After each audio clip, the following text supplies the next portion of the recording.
Welcome to EnduringTechnologyPress.com. I'm Eric, and if you find me in a donut shop, chances are that out of all the offerings there that I'll pick out, it won't be the Boston cream or even the lemon curd filled donuts, which I am partial to both of those. You'll find me going for apple fritters. And at home, apple fritters can take a little bit of a time. Most of the recipes I've tried are a yeasted dough, and they make awesome fritters. But you can get a lot of that same awesome taste and flavor very quickly with a quick donut that comes into an apple fritter. We've got here ones that we've just made, and some more on in the fryer. Really fast, really easy. These have all the advantages of the cake donut being super fast. These ones happen to be made with homemade ground flour that we've just also produced. Really fast, really easy. Great way to use some of those apples that you've processed in the fall and frozen. Thaw them out, make a quick batch of these. You don't even need a donut dropper with this. If you don't have a deep fryer, just do it in a little bit of oil in a pot on your stove. So here's how you do it. Okay, so really easy. Our first step is to go and mix up the dry ingredients.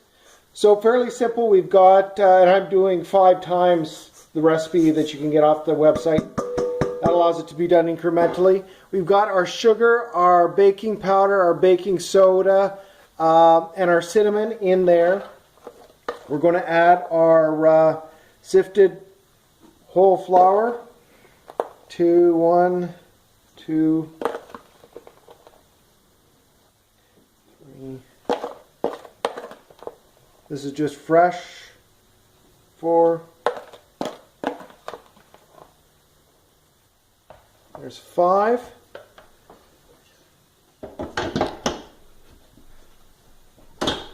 Mount in the mixer. Put on our paddle.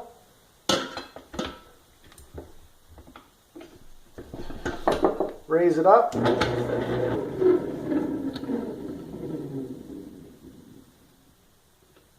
Okay, now we'll go ahead and move this around so we've got a little bit more space there.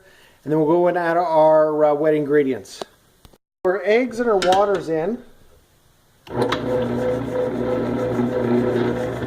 Let us start to mix up.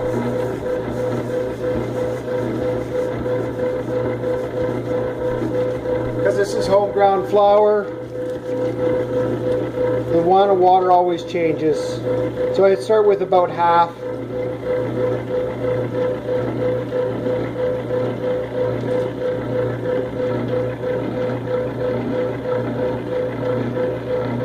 You can see this is the consistency that we want. Now with that in, I'm going to go ahead and add our apples. Adding about 2 cups. These are the ones that we processed in the fall. Froze, we just thawed them.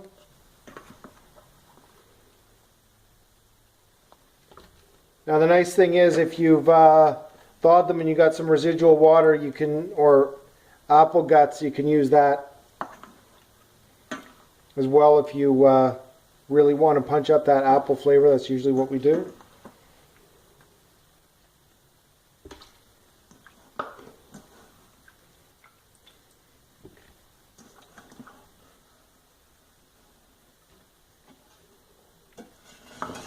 Okay. Remember, you're not kneading this, it's a quick bread.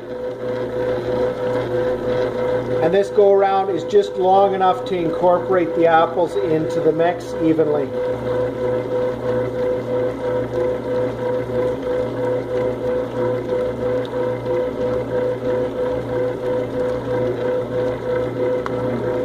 Okay. That looks about right. We're going to let this sit for about 10 minutes while I plug in the deep fryer, and it'll come up to temperature.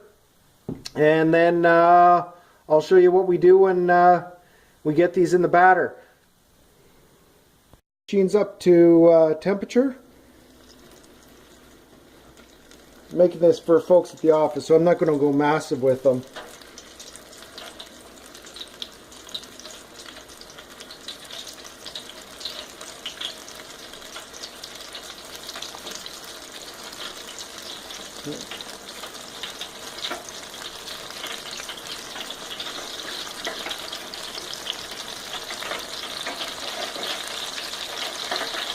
Yeah, that's good.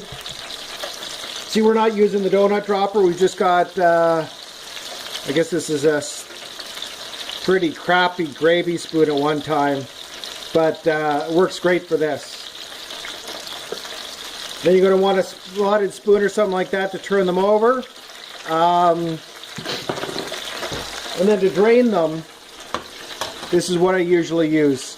Just a cheap cooling rack on top of a cookie sheet and drip dry, and then you can coat them with a little bit of powdered sugar. That's usually what I do. It's a lot easier and a lot faster. So there we go with getting them ready to go. So you can find all the recipes and the instructions for this. It's a great recipe, great way to bypass the donut shop and come up with something that's a little bit more creative at your own place. So for more on this and other cool things to empower your independence, go to enduringtechnologypress.com. Thanks.